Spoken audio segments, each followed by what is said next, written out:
10 years you've been king, and yet not once have you asked me to be your hand. Why would I do that? Because I'm your brother. And the blood of the dragon runs thick. This is not a grab for power. It is a desperate plea for recognition, shouted in the cold, cavernous halls of the Red Keep. It is the raw, wounded heart of Prince Daemon Targaryen laid bare, a man of extraordinary capability who feels constantly overlooked and cast aside by the one person whose validation he craves above all else. His brother, the king. The confrontation that follows Daemon's infamous heir for a day toast is far more than a king punishing a rebellious subject. It is the tragic, explosive culmination of a lifetime of love, resentment, and profound misunderstanding. Today, we will perform a deep dissection of this moment, analyzing the dialogue, the performances, and the subtext to understand how this confrontation cemented the central tragedy of their brotherhood, a mutual, heartbreaking failure to see the other for who they truly are. So, as always, I'll talk about all those things that make this scene so powerful in detail, but first, we need some context. The realm is in mourning. King Viserys has just suffered the greatest tragedy of his life, the death of his beloved wife, Queen Aemma, and their newborn son, Balon, within hours of each other. This is not just a political loss. It is a personal apocalypse for Viserys, a man whose world has just unraveled. In the wake of this tragedy, Prince Daemon, Viserys' younger brother and presumptive heir, commits an act of unspeakable cruelty. During a celebration of his restored status as heir, he toasts the dead infant prince as the heir for a day. News of this mockery reaches the king. For Viserys, this is a profound, emotional betrayal, a public twisting of the knife in his deepest wound. And so, he summons his brother to the one place where their bond is superseded by a higher law, the throne room. You cut the image of the conqueror, brother. Did you say it? I don't know what you mean. You will address me as your grace, or I will have my Kingsguard cut out your tongue. The heir for a day. Did you say it? Daemon opens with calculated provocation. His compliment is dripping with irony, subtly mocking Viserys' gentle nature by comparing him to the conqueror. Addressing the king as brother is a deliberate rejection of protocol, asserting their blood bond over royal duty and reflecting his second son defiance. He's masking insecurity with swagger, trying to control the emotional terrain. Viserys' response is raw, grief-fueled power, completely bypassing Daemon's subtext. His demand for your grace and the brutal threat isn't just political. It's a desperate assertion of authority by a man consumed by fresh, unhealed sorrow. He immediately cuts to the core wound, the heir for a day, showing that emotional betrayal is his only focus, not Daemon's games. This initial exchange perfectly establishes their tragic dynamic. Daemon's defiant, attention-seeking provocation meets Viserys' uncontrollable, grief-stricken rage. The battle lines are drawn instantly. This is the accusation, delivered with the full weight of the crown. Daemon's response is a masterclass in his own brand of twisted logic and deflection. We must all mourn in our own way, your grace. The use of your grace is a subtle, mocking jab. He feigns deference while defending his cruelty as a valid form of grieving. This is the moment Viserys' control finally shatters. The king recedes, and the broken, grieving man explodes. My family has just been destroyed. But instead of being by my side or near us, you chose to celebrate your own rise! Laughing with your whores and your leg spittles! You have no allies at court but me! I have only ever defended you, yet everything I've given you, you've thrown back in my face! This outburst reveals Viserys' profound shift from a monarch, addressing a subject to a broken man confronting his brother. The first block is pure, raw grief and accusation. My family has just been destroyed isn't hyperbole, it's his reality. He frames Daemon's toast not as a political misstep, but as a deeply personal, emotional betrayal, celebrating amidst Viserys' devastation. The mention of whores and lickspittles drips with contempt, highlighting the perceived baseness of Daemon's actions. The second block exposes the long, painful history of their dynamic. Viserys highlights Daemon's political isolation, you have no allies, yes but me, and underscores his own enduring affection and role as Daemon's constant defender. The line, "Everything I've given you, you've thrown back in my face," is the cry of a frustrated benefactor, emphasizing the deep wound caused by Daemon's perceived ingratitude and repeated betrayals. It's the moment Viserys' love curdles into bitter resentment. You've only ever tried to send me away to the Vale, to the City Watch. anywhere but by your side. 10 years you've been king, and yet not once have you asked me to be your hand. Why would I do that? Because I'm your brother.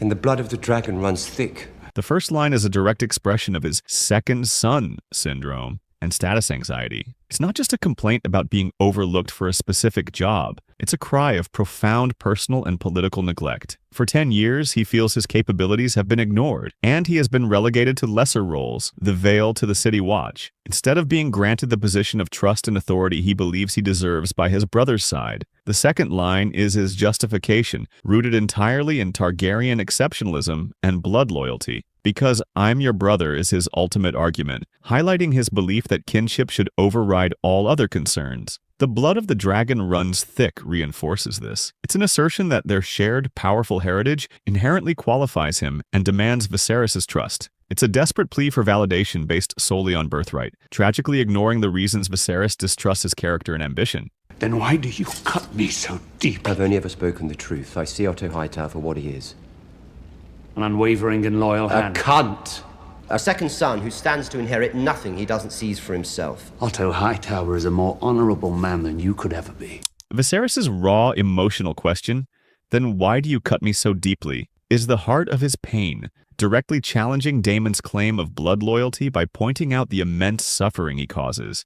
Daemon completely deflects this plea for emotional understanding. Instead of addressing the hurt he inflicts, he pivots to politics and his rivalry with Otto Hightower, defensively claiming his cruelty is merely speaking the truth. This is Daemon masking his inability to process his brother's pain by retreating to familiar territory, his hatred for Otto. Viserys' response? An unwavering and loyal hand? Kama shows his reliance on Otto and perhaps a willful blindness to Otto's ambition, highlighting the gulf in perception between the brothers. Daemon's vulgar and revealing retort, a second son who stands to inherit nothing he doesn't seize for himself, is pure projection. He attacks Otto using the very description of the ambitious second son that defines his own anxieties and actions. It's a crude attempt to discredit his rival by accusing him of Daemon's own defining insecurity. Viserys' final line, Otto Hightower is a more honorable man than you could ever be, is the ultimate rejection. By elevating Otto, a man Daemon just scorned as a grasping second son, over his own brother, Viserys delivers a devastating blow. It directly refutes Daemon's core belief that blood guarantees worth and seals Daemon's status as the untrusted outsider. He doesn't protect you. I would. From what? Yourself. You're weak, Viserys. And that Council of Leeches knows it. They all prey on you for their own ends. Daemon's offer? He doesn't protect you. I would. Positions himself as the true guardian, contrasting his warrior's loyalty with Otto's political maneuvering. He's appealing to Viserys' desire for genuine familial support, framing his ambition as protective strength. Viserys' simple, weary question, from what? Kama reveals his fundamental disconnect from Daemon's perception of danger. He doesn't see the threats Daemon implies, highlighting his trust in his counsel and perhaps his blindness to the court's machinations. Daemon's brutal answer, yourself, is the ultimate condemnation. He identifies Viserys' own character as the primary danger. Calling him weak is the core of Daemon's worldview, a direct statement that Viserys lacks the necessary Targaryen strength to rule effectively. Painting the council as leeches reinforces Daemon's paranoia and justifies his own desire for power as a necessary intervention to save Viserys from manipulation and his own perceived inadequacies. I have decided to name a new heir. I'm your heir. Not anymore. You are to return to Runestone and your lady wife at once. And you are to do so without quarrel. By order of your king. Your Grace.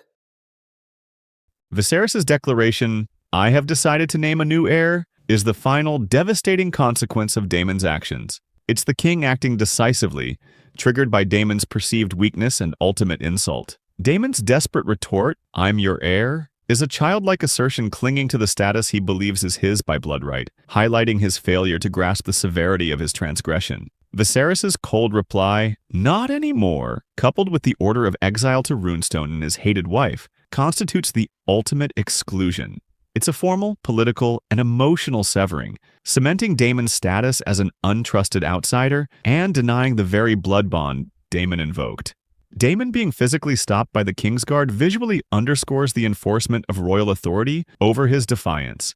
His final curt, "Your Grace," is a cold acknowledgement of the formal chasm Viserys has created, likely filled with silent fury. The closing image of Viserys cutting himself on the throne is powerfully symbolic. It reinforces the idea that he bleeds for its burden, physically manifesting the pain and sacrifice of kingship, a reality Daemon tragically fails to comprehend. This confrontation became the definitive catalyst for Daemon's path of defiance. Viserys' ultimate exclusion cemented Daemon's outsider status, forcing him to seek validation through strength elsewhere. The true tragedy was not ambition, but a failed plea for a place in the family, a heartbreaking inability of two brothers to speak the same language. This profound mutual misunderstanding, born of grief and insecurity, laid the groundwork for the devastating conflict to come.